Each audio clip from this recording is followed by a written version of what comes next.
Welcome to this new automotive news video for Tuesday, April 14th, 2026. And today we're going to talk about a lot of different topics. We'll begin by discussing a new combustion engine unveiled to the press yesterday that promises very low fuel consumption. We'll also talk about Nissan, which has unveiled its new Juke, which is particularly ugly, as well as its new X-Trail. We'll also talk about Mercedes, which is unveiling a new version of its EQS with record-breaking range, and it has to be said, record-breaking prices as well. We'll also discuss two Chinese brands that just announced official prices for several vehicles to be sold in Europe. Prices that, as you'll see, are still much lower than those of the European competition. But before that, let me add another little news item for you. As a follow-up to a video I made for you a few months ago, remember, we talked about Stellantis wanting to abandon its company, Symbio, which was dedicated to hydrogen vehicle research and development. We just learned this morning that after months of negotiations, Stellantis finally reached an amicable agreement with the other brands with whom it had created the Symbio joint venture, and that it agreed to pay 200,000 euros as a penalty for prematurely withdrawing from this project, thus definitively turning the page on hydrogen. So let's hope for their sake that in the coming years, the European Commission doesn't make a U-turn regarding all-electric vehicles and redirect the automotive industry toward hydrogen. Because even though it's very unlikely to happen, in that case, Stellantis would fall monstrously behind other brands that continue to develop them in the lab. Let's move on to today's topic.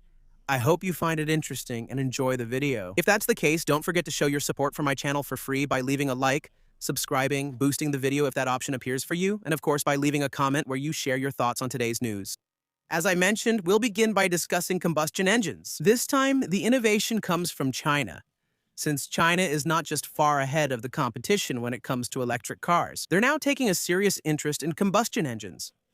Remember, a few months ago, we talked about Geely unveiling an engine that simply managed to achieve the world record for efficiency. Efficiency, 48.41%. Well, Geely has reworked this engine and improved it, especially with new fuel injection technologies. One of them allows for better management of the swirl. The swirl, to put it simply, is like a system that forces the air to create a kind of micro-tornado inside the cylinders, which helps optimize the speed at which the fuel is burned. But there's also a high-pressure injection system at 500 bar. If I'm not mistaken, right now on really modern gasoline cars, it's usually around 200. Imagine a system with such high pressure that the fuel entering the cylinders forms micro droplets instead of regular droplets, a bit like a fuel mist, which will also ignite much more quickly and much more easily than with a traditional injection system. On one hand, we have these new innovations, and on the other, we have a new hybrid system that's going to be managed by artificial intelligence, which will be able to decide almost instantly how to manage the vehicle's engine, whether to prioritize the combustion engine or the electric one. AI management, which according to Geely also allows for a 10% fuel saving.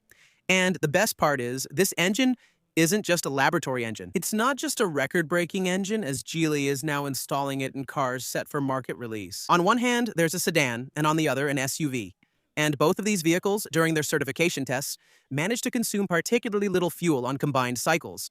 Geely claims 2.5 liters of fuel consumption per 100 kilo for the SUV and 2 liters for the sedan. Unless I'm mistaken, this is a world record for a production vehicle, knowing that for now we're talking about use in SUVs or sedans. Just imagine what it would be like if Geely suddenly decided to use this engine in city cars or compacts, which are probably 300, 400, or 500 kilo lighter than SUVs or sedans, a particularly low fuel consumption.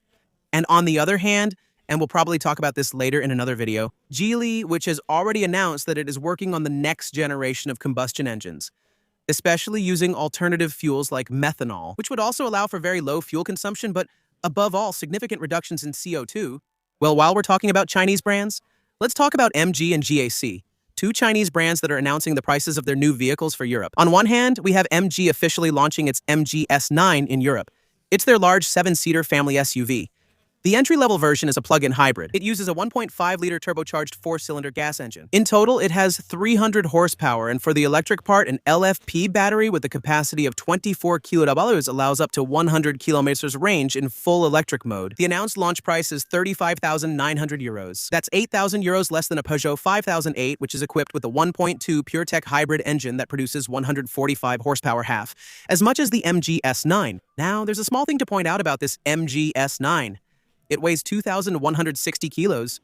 That's heavy, so it's subject to the weight penalty system in France. A penalty of 7,000 euros for this one, which will reduce the gap with a 5008, which is still subject to about 2,000 euros. But still, there will always be a price difference in favor of the MGS9 with much more power and especially a lot more standard equipment. As for GAC, they're announcing the prices of the Ion UT for the European market. It's a new competitor to models like the electric Megane, electric 308, or even the Volkswagen ID. 3, except that on paper, the Ion UT still offers a much more attractive price-to-features ratio. For example, the announced range is 430 kilometers, that almost matches a Megane or an ID, 3, which still cost between 7,000 and 13,000 euros more than the Ion. And when it comes to charging speed, it takes 6 minutes less than the competition to go from 30% to 80% charge. So technically, it's very well positioned compared to the competition, and as I explained a few moments ago, it's especially much cheaper. An electric Megane costs 34,000 euros, a 308 starts at 33,000 euros, and an ID. 3, to get similar range, you have to go for a version that still costs around 38,000 euros. Meanwhile, GAC is announcing a launch price of 27,000 euros, so let's say between 7,000 and 13,000 euros cheaper than the current competition. There's one question we don't have an answer to yet. Will this new car be eligible for the bonus? We don't know yet. At first glance, that should be the case since it's made in Europe, in Austria. But it will all depend on its eco score and where the battery comes from. And there, it's much less certain that it will qualify. Next, I wanted to talk to you a little about Nissan, which has unveiled 2 new models in the last 24 hours. First, the new Juke. So let us know what you think about it in the comments.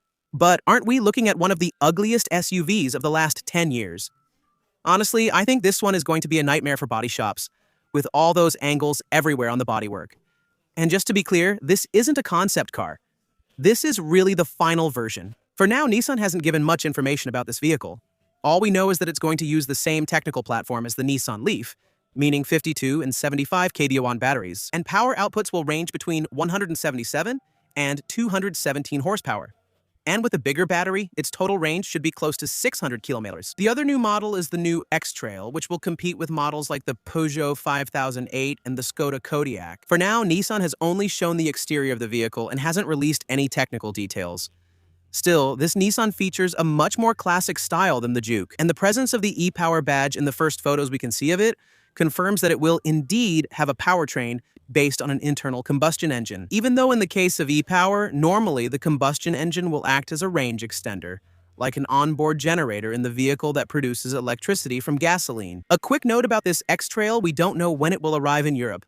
Normally, its launch will start with the American market in 2027, so there's a good chance that it won't arrive on the French market for many months, maybe even not before 2028, if, of course, Nissan still exists at that time, which is far from being 100% certain. To finish, let's talk about Mercedes, which is also unveiling the new updated versions of its EQS, which is still, frankly, ugly. At some point, guys, you're going to have to question yourselves, because even though technically it's much improved compared to the previous versions, Mercedes itself admitted that it knew part of the commercial failure of the previous EQS models was due, among other things, to the weird design.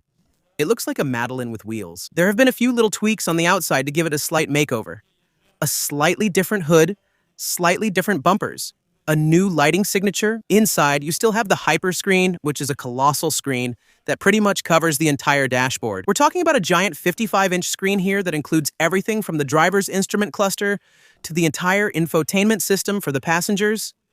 The new steering wheel is a yoke-type wheel. I think it's awful too, but share your thoughts in the comments. These are kinds of half-steering wheels that can optionally be connected to a steer-by-wire system, meaning there's no mechanical link between the steering wheel and the wheels. It's purely electronic. Where there are more changes, or maybe where it's a bit more interesting, is in terms of the technology. Because even though the EQS is still fully electric, its batteries and electric motors have been updated. Now, there's an entry-level version equipped with 112 kilowatt batteries, while the higher-end versions have 122 kilowatt batteries. Power ranges from 367 to 585 horsepower. Oh, all the cars in this range now are built on the 800-volt architecture, which allows for much faster charging speeds than previous generations. We're talking about 270 kWh for the base version, and 350 for the higher-end versions, which, according to Mercedes, will allow you to recover 320 kilometers of range in about 10 minutes. And then, in terms of range, the base version offers 809 kilometers of range, and the higher-end versions with the bigger batteries offer 925. We're now seeing fairly good ranges. However, since this is the EQS, the top-tier electric model, low prices aren't expected. The prices aren't known yet, but when you see that the current versions start at 120,000 euros, even though the EQS 400 will technically be a bit lower in the lineup, you probably expect to pay at least 100,000 euros for the smaller versions with the so-called smaller batteries. and probably close to 180,000 for the bigger 122 kW versions. So, on paper, it's a huge leap forward for electric cars, but for now, it's a leap forward that only a very small handful of European citizens will be able to enjoy. Let me know what you think in the comments. Anyway, that's it for today's news. I hope you found the videos interesting.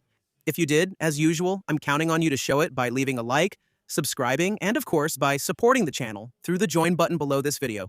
See you tomorrow for the next one. Bye!